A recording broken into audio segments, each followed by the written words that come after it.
I've seen people and families turn on each other because of things like that. Every year, over 400,000 people in London alone are affected by homelessness of some kind. This figure is constantly increasing. Brighton and the South East have the highest amount of rough sleepers in the UK. Reading Town is no exception to these figures. There are a great deal of organisations local to the town that aim to help the homeless and vulnerable. I don't think personally there is such a thing as fake homelessness.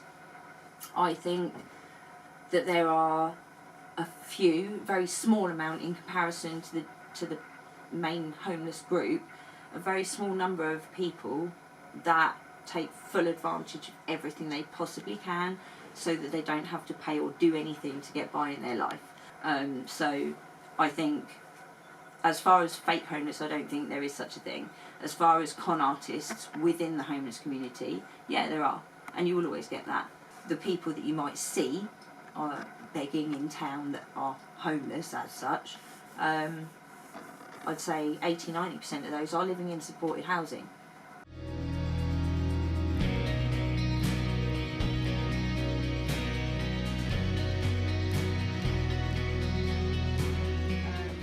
PRE's Wish is a constituted community group. We run a Facebook page, and that's how the community started, of help, the community of help.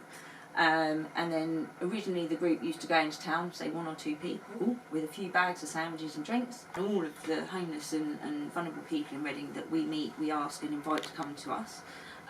So every Wednesday we have a meet for them, and we hand out everything ranging from hot food, cold food, toiletries, clothing, like literally everything and anything they might need. The whole PRU's ethos is it's a PRU's family, so we treat them like family.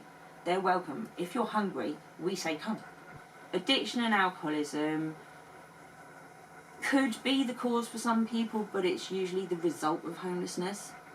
I would say of all the people that I've sat down and talked to in Reading High Street and on Friar Street, 2/3, if not 3/4 of them were clean when they went on the street. It's hard to say what the cause of homelessness is as a majority. I mean, we've seen things ranging from homophobia, you know, families that don't agree with somebody's preference or who they are as a person, gender dysmorphia and stuff like that.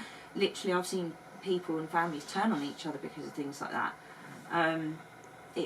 There's just so many reasons. What advice can you give to someone facing homelessness? I would say if you are a parent and you have your children and they're doing things that you know they shouldn't be doing, and you're getting fed up and you want to throw them out because you think it might do them good, please go and speak to the services in Reading first. Go get some support. Not them. You can't force them to change or do anything, but you can learn, you can educate yourself, and you can become better prepared to deal with it. As far as anybody going through any financial difficulty, so if you're struggling and you think you're going to be homeless, Reading Borough Council actually have a really good scheme in place. They will help you organise your finances. They will put a plan in place for repayment if you've got a debt issue. They will literally do so much for you. The only advice is go get some advice, go talk to someone.